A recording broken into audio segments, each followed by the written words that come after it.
I-desire po natin palagi na maging mabuti tayong halimbawa sa lahat ng aspeto ng ating buhay. Kahit gaano kasama yung paligid natin, mahalaga na tayo bilang mga sumusunod sa kalooban ng Panginoon ay nagiging mabuting halimbawa saan mang aspeto ng buhay. Ayan, isang mapagpalang gabi po sa ating lahat. I just want to share to you my devotion na nagmula po sa Luke chapter 17 verse 20 to 21. Sabi po dito, at palibhasa'y tinanong siya ng mga Pariseyo kung kailan darating ang kaharian ng Diyos, ay sinagot niya sila at sinabi, ang kaharian ng Diyos ay hindi paririto na mapagkikita. Ni sasabihin man nila, naririto o naririyan, sapagkat narito ang kaharian ng Diyos ay nasa loob ninyo. So by the way, ang context po nitong ating binabasa ay patungkol po nung matapos na magpagaling ng Panginoong Hesukristo ng mga ketongin, yung 10 ketongin. At kung mapapansin po natin dito, isa lang po ang nagbalik sa kanya para magpasalamat.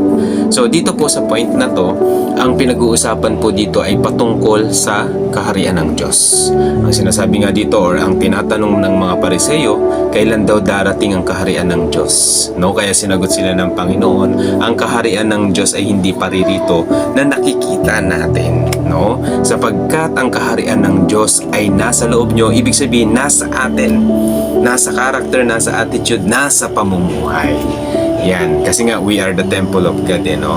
Ang mga pinag-aarian ng Diyos ay yung mga taong sumusunod sa Diyos at namumuhay ng ayon sa kalooban ng Diyos. Kung maalala po natin, merong itinuro ang Panginoong Jesus na panalangin yung Our Father in Heaven, hallowed be your name. Di ba yun po yung mga yung tinuro niyang panalangin bilang pattern sa kanyang mga disipulo. So kaya yung rema ko po dito, your kingdom come, your will be done on earth as it is in heaven.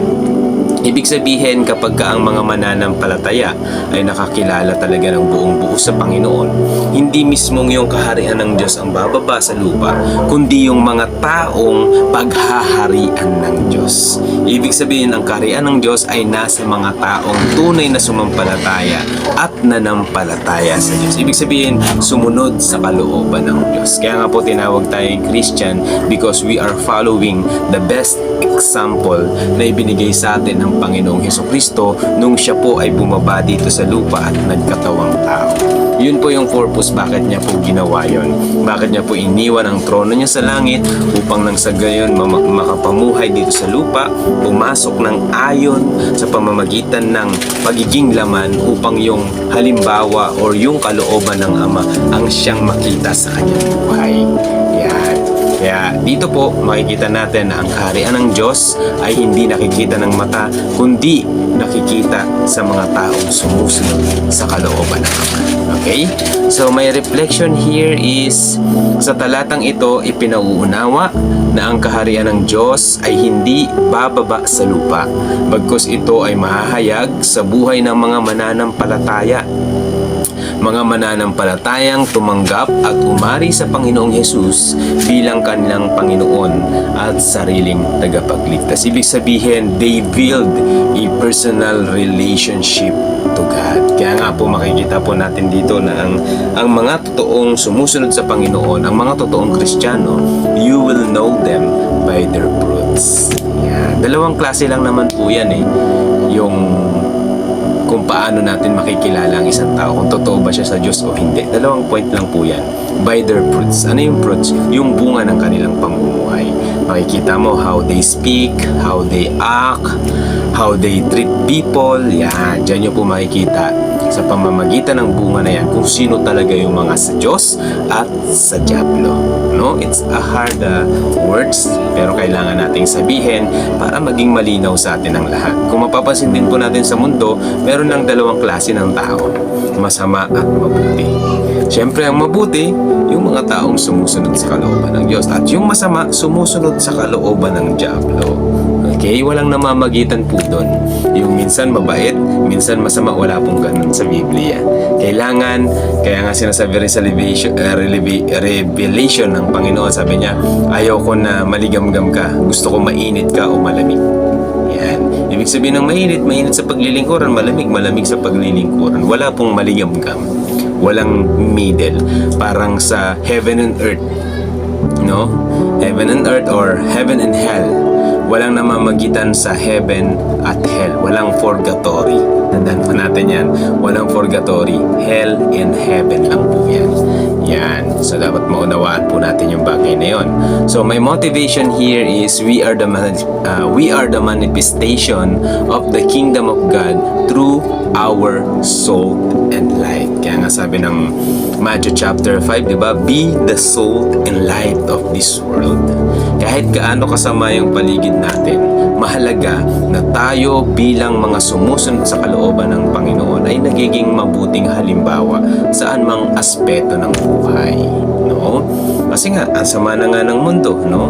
Hindi natin matatakpan yung mali sa buhay natin sa pamamagitan ng palaging paghahayag ng mabuting balita. Pag-share ng gospel, at the same time, mahusay kang mag-share ng gospel, mahusay kang maglingkuran sa Panginoon, umawit sa Panginoon. No? Mahusay kang ginagamit ng Panginoon sa loob ng iglesia. Pero in your personal life, hindi mo maipamuhay kung ano yung nasa loob ng iglesia, mali pa rin. No? So being a Christian is not the way how you act, but the way how you believe. Okay? How you obey the words of the Lord, hindi lang sa loob ng iglesia, kundi maging sa labas. Okay? Kasi ang challenge wala naman sa loob ng iglesia. Okay? Ang challenge wala sa loob ng iglesia, nasa labas yan. Kasi there is a lot of people surround you na walang pagkakilala sa Panginoon. Okay? Sometimes, sila yung ginagamit ng kaaway to test your faith, to test your patience, to test your attitude, to test your character, to test everything you have sa pagsunod mo sa Panginoon. Kaya it's a great challenge kapag ka ikaw ay sumusunod sa Panginoon. Okay?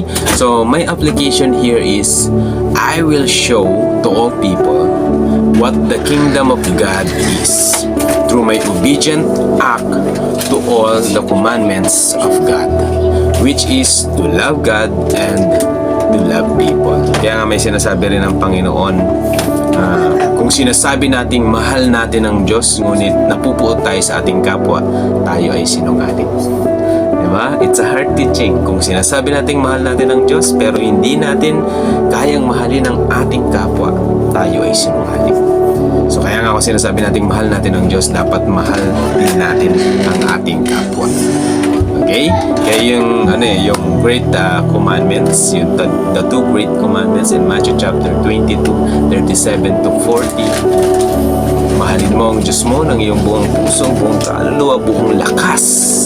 Ito ang paunang utos. At ang pangalawa ay mahalin mo ang iyong kapwa katulad ng iyong sarili. Ang lahat ng mga kautusan ay nauuwi sa dalawang ito.